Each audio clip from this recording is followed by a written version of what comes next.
বর্জনীয় এক নাম্বার, বিলম্বে ইফতার করবেন না কখনো। এক নাম্বার, দেরি করে ইফতার করা নিষিদ্ধ। ইহুদিরা দেরি করে ইফতার করে। লা ইয়াজালুন নাসু আলা খাইরিন মা আজ্জালুল ফিতরা। বিশ্বনবী বলেছেন, এই উম্মত যতদিন আগে আগে ইফতার করবে, এই উম্মতের কপাল থেকে কল্যাণ কেউ ছিনিয়ে নিতে পারবে না। চিল্লায় বলেন ঠিক কিনা? আজানের জন্য বসে থাকবেন না, সময় দেখবেন। স্থানীয় সময় যখন সূর্যাস্ত হওয়া মাত্রই বিসমিল্লাহ, খেজুর খেয়ে ফেলবো। পারবেন তো নাকি দেরি করবেন? 2 নাম্বার, রমাদানের পবিত্রতা বজায় রাখবো। কোনো তর্ক বিতর্ক অশ্লীলতায় আমরা জড়াবো না, ঝগড়া করবো না, সরাসরিও না, ফেসবুকেও না।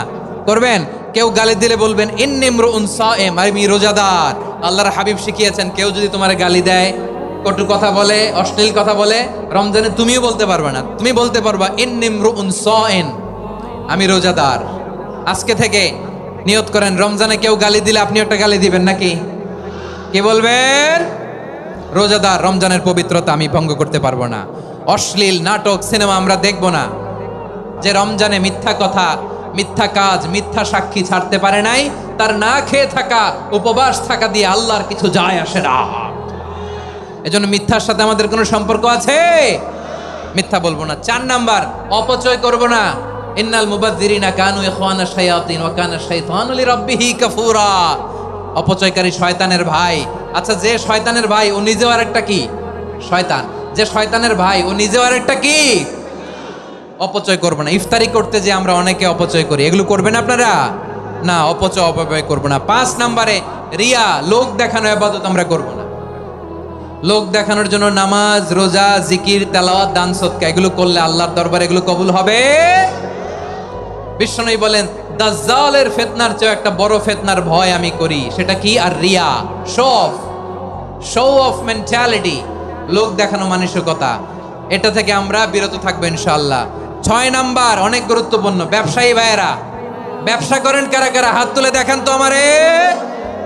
মাশাআল্লাহ, হাত নামান। ব্যবসায়ী ভাইয়েরা, অনেক অসাধু ব্যবসায়ী আছে, রমজান আসলে নিত্য প্রয়োজনীয় পণ্যের মূল্য বৃদ্ধি করে দেয়। এরকম আছে না নাই? এগুলো করবেন না। মজুদদারি করবেন না। পণ্যের কৃত্রিম সংকট বাজারে করবেন না। আপনি লাখ টাকা কামায়া ভাবছেন যে রোজাদারদের কষ্ট দিয়ে ধনী হবেন। এমন রোগ আল্লাহ আপনারে দিবে, কোটি টাকা দিয়েও আপনি হাসপাতালের বিল পরিশোধ করার ক্ষমতা আপনার হবে না। 7 নাম্বারে, সর্বশেষ কথা, অধীনস্থ যারা আছে তাদের কাজের চাপ আপনারা কমিয়ে দিবেন। কাজের লোক, ফ্যাক্টরির ওয়ার্কার, স্টাফ, তাদের প্রতি যদি রহম করেন, আপনার উপর রহম করবে কে?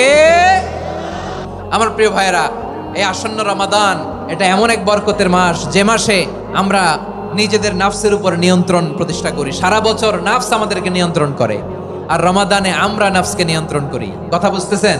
সারা বছর নাফস আমাদেরকে নিয়ন্ত্রণ করে। এই যে এখন আমার খেতে মনে চাইলে যে খেজুর রাখা, আমি খেজুর খেতে পারবো। নাটস আছে, বাদাম খাইতে পারি। খাইতে মন চাইলে পানি, আমার রুহুটা চায়, আমার নাফসটা খেতে চায়, আমি খেতে পারি, পান করতে পারি। বিবাহিতরা দিনের বেলায় স্ত্রীর সাথে মেলামেশা করতে চাইলে করতে পারে, কিন্তু রমাদানে দিনের বেলায় খেতে মনে চায় কিন্তু আমরা খাই। আমার প্রবৃত্তি খেতে চায় কিন্তু প্রবৃত্তির কথা আমরা শুনি, কথা কয় না। রমজানে খেতে মন চাইলে আমরা খাই, তৃষ্ণায় গলা ফেটে যায়, গলার ছাতি ফেটে যায়, কিন্তু এক ঢোক পানি কি আমরা গিলি? বিবাহিতরা দিনের বেলা স্ত্রীর সাথে কি মেলামেশায় যায় না। তার মানে সারা বছর নফস আমাদেরকে নিয়ন্ত্রণ করে, আর রমাদানে নফসের উপর আমরা নিয়ন্ত্রণ প্রতিষ্ঠা করি। নফসের লাগাম আমরা রমাদানে টেনে ধরে, চিল্লায় বলেন ঠিক কি না? এজন্য আমার প্রিয় ভাইয়েরা, নফসের উপর নিয়ন্ত্রণ নিতে চাইলে রমাদানের রোজার কোনো বিকল্প নাই। এটা এমন মাস যে মাসের ফজিলতেরও কোনো শেষ নাই। এই মাসকে বলা হয় দ্য মান্থ অফ হোপ। এটা আশা জাগানিয়া মাস। রমজানের কথা শুনলে আশা জাগে না হৃদয়ে?